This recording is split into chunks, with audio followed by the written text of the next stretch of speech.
I skillfully disassembled the bullet heads, collecting all the gunpowder together. I adjusted the weight of each bullet, creating simple trigger-activated mines. Then I dug a trench outside the yard, lined it with waterproof material, and filled it with high-concentration gasoline. The trigger device for the trap was placed right on the main pathway. All traces were covered with a layer of sod. Because I'd set so many traps, I had to mark them carefully on a map. Otherwise I might trigger them myself. Next I hammered nails through pieces of wood, hanging them above the tunnel entrance.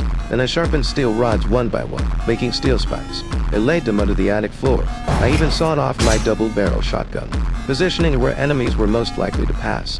Finally, I carved several spikes with my knife, assembling them into an automatic trigger mechanism.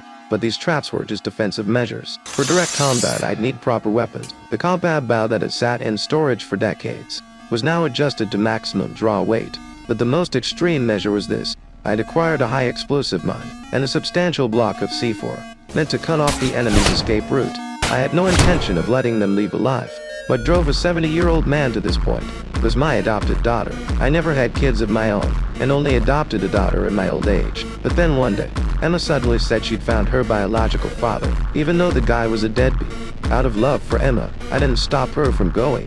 What I didn't expect was that, after Emma found her biological father, the man was cold to her, claiming Emma's birth was just an accident. In that moment, she was completely devastated. She cried and wanted to come home right away, but her friend convinced her to blow off steam at a bar.